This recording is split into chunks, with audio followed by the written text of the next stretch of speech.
What's going on, everybody? Rob Ferretti here, and I'm a firm proponent of not buying things that you necessarily can't afford and that are going to impact you going forward and delay you becoming more successful in life, right? Accumulating more wealth or actually having life a little bit easier because you have money as a cushion in your pocket, but instead you decided to go lease the most expensive car you could. You're never going to have any ownership of it. You're never going to have any equity in it. And it's costing you a lot more than you should be paying. So I've always told people to go out and get a cheaper car, right? But sometimes you want a nicer car, you just can't afford it, but there's a back door to get in. Now, every time a car gets crashed by a friend, and it's repairable, that's what we're looking at right behind me, that's gonna be the purpose of this little series here, there is a chance and an opportunity for somebody to do better, right? Now, when you crash your car, you don't wanna deal with it, you just wanna get a new one. But that doesn't mean there's not opportunity. There's something that the insurance company gives you when they total your car called a buyback. And you can ask them for the buyback number. They don't always give it to you unless you ask for it. In this situation, a friend of mine crashed this car, just like that red Audi that I also purchased. And I was able to get this as the insurance buyback. It's offered to the owner of the vehicle, or they were the owner, but like the owner or lessee of a vehicle has the opportunity to keep their vehicle, and the insurance settles everything else out, right? If it's a lease, there may be a delta. You may have to pay the leasing company. It all depends, but there is generally opportunity when a vehicle gets crashed and the insurance company gives you the buyback. Now you're going to have a clean title on the vehicle. It'll have the accident history, but you'll have a clean title. It won't be considered a salvage or total. The insurance company, what they would do is they would put it at an auction, sell it. There's fees involved. There's towing. There's storage. There's a lot of stuff that goes into it versus them just saying, you know what? Here you go. Like, you take it. And we're off. We're done. We don't have to do anything. You're giving us some money back.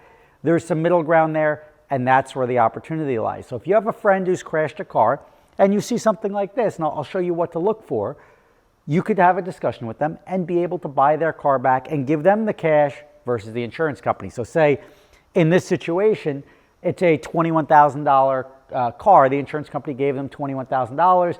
The buyback on this was $4,000, just over $4,000. And they're going to deduct the $4,000 from the $21,000, and then they're going to give them a check for $17,000. So I have to then give the $4,000, but I am also going to be getting this car. Now let me show you the car, show you what to look for in the car, and show you where the opportunity exists if you want to get yourself a $20,000 car for less than half the price. And you don't even really have to know what you're doing. And this is not a surprise TikTok like everybody can do this. But if you have just a basic amount of mechanical knowledge and a little bit of motivation behind you, you can save a heck of a lot of money. Now, here what we're looking at is a 2014 Audi S5 convertible. Now, Audi S5 convertible, any of the S Series and RS or S Series Audis, very, very good vehicles, and they generally hold their value pretty well. Here you're looking at a car that has been in a front-end impact, and everything else is good, aside from maybe a curbed wheel or something like that. This car is worth $21,000. It's got 77,000 miles on it. It's a convertible. And as I said, the only thing you're going to be looking for on this, and the only thing you're going to be seeing on this car, is the damage on the front. So now you have to look how bad it is. Like, is it structural? Do you want to buy any car back? No, the answer is absolutely not. But when you look at this car, you're going to say, okay, it's going to need a hood, it's going to need a fender, it's going to need a bumper, and yes, it's even going to need the grill here because the grill has damage on it. But when you start looking at this, it's like, and a headlight, it's really not that bad. And you're going to see that the door here does contact when you open it, but the door itself doesn't have any damage. So your damage is now isolated to here, here, here, and the headlight. So when you take that off, we'll see if there's any structural damage, but I think this is a lot of just stuff that bolts on, and if anything, this piece here may be cut and welded. Now, where the money lies in this car, because Audi parts are expensive. That's what ramps the insurance claim up, because this is not somebody like messing with their insurance company. The insurance company sends an adjuster out, they come back with a number, they total it. This is not a game that gets played. So the Audi parts are expensive. They write for all this stuff. And I believe the repair estimate on this was like $16,000. So it's clearly $16,000 on a $21,000 car. They're going to deem that a total loss just because of everything else that goes on in the insurance process. This, I look at it and I say, that's really not that bad. I can get either an aftermarket hood and fender and bumper, or the best place to do is go to a junkyard and get a takeoff part. So there is a chance, because Audis, there's a trillion of them. This fender, I think, shares a part number with the A4. It makes it even cheaper. The hood, the bumper, I can even go aftermarket if I want to. There's a dozen ways to approach this to have a completely operational and functional car for a fraction of that $16,000 estimate. The stuff I can't control, or most people can't even control, is like the paint work, body work. But there's a good chance if you source these parts and bring them in, your parts cost probably 70 or 80% of the repair. You'll be able to save that money by getting the parts either used and painted in the same color and just sticking them on, which is sort of what I did with that other red Audi. I was going to get the parts and just stick them on. Then I ripped the wiring harness out. Different story. But there was money to be made there. But that was an A4 versus an S5. The S5, clearly a bigger number car. And I paid the same amount of money for this car that I'm paying for the other car. So I'm going to tear it down now. I'll show you what it is. We can guess. You can look at this. I'm into this right now for $4,000. I haven't looked at anything else. I'm looking at $4,000 right now. My gut says I'll be out the door about $7,500. You could look and say, that's crazy. But if you could buy a $20,000 car for $7,500, you would do it all day long. And even when you drive that car for 5 years, put from 77,000 miles on it to 130,000 miles on it, you'll get 10 grand for it. So you're getting a profit and getting a free car for 5 years. So let's tag along, put your numbers now in the comments, what you think it's going to cost, what I'm going to be out the door. I'm shooting for $8,000. That is $4,000 in parts and labor to get this done.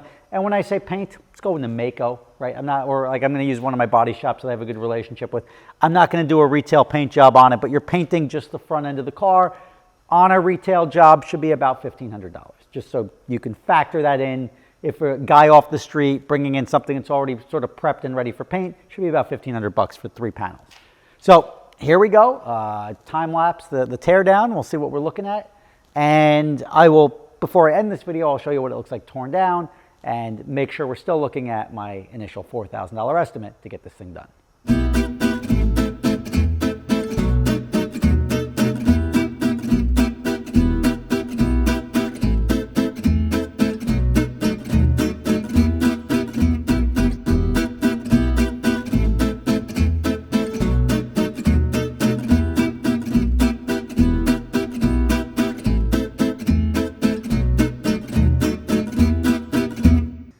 And here is the net result. No surprises. The only surprise we had was the condenser here, but it's not leaking. The intercooler condenser are bent from the bottom, but that was from a previous impact. It looked like the front bumper was hit underneath at some point in time. I don't know when the car was bottomed out, but clearly it's been like that for a while. So that's not a result of the impact, and it's probably not something we're going to address. But if I can get something cheap enough, just because there was like a little bracket here that's broken, I'll just replace the whole thing so it'll be good as new. This looks like it wasn't an impact, but this, as you can tell, is uniform on both sides, so that is not impacted. And this, even though it looks like it's out to the side, is the same angle as that. So that's all square, and as long as it's square, it's good. The support bracket here for the fender bent right back into shape, so that is unnecessary. This is going to be probably it sounds stupid, but this is probably going to be the most work right here. Everything else is just going to bolt right on. So we have the parts list. This stuff is all junk over here. And I mean, if anyone wants it for their wall, now's the time. But this is obviously the 4 main components. It's going to be the bumper, the hood, the fender, and the headlight are going to be the most expensive parts. And this is why the stuff gets expensive, right? Because these parts from Audi are going to be pretty expensive. You can get them used. There's no obligation on the insurance company to say like, well, this is a used part, so we're going to put it on. So they always have to price out factory parts. So that delta between factory and even used or aftermarket parts can be the difference as to whether that car is right to rebuild for you and save some money, or just scrap it and sell it for parts. Let's just say the car was not worth putting back together, right? So say the parts, it was like on fire, it got hit in the back or something like that. Then it would be sold for actual scrap. So be careful. You don't want to buy a car that is not worth fixing. If this car had frame damage or something like that, you don't want to go near it. So that's something that when you have the car, it's rebuildable, it's drivable. I mean, this car will drive like this, minus the headlight is the only thing that would probably make it not roadworthy right now, and obviously some other aero parts. But at the end of the day, this car is completely fixable, totally worth fixing. But if it was worse than that, then you'd start stripping out the seats, taking the doors off, taking the trunk off, selling the top, selling the transmission. That's like the final stage of life. And those are the cars that we're going to be looking for to rebuild this. Is we're going to be looking for the dismantled cars that we can get these parts, ideally even in these colors. And that's where we're going to save the money. So stay tuned. You'll see how much it costs. No surprises. You tell me what you think it's going to cost in the comments below.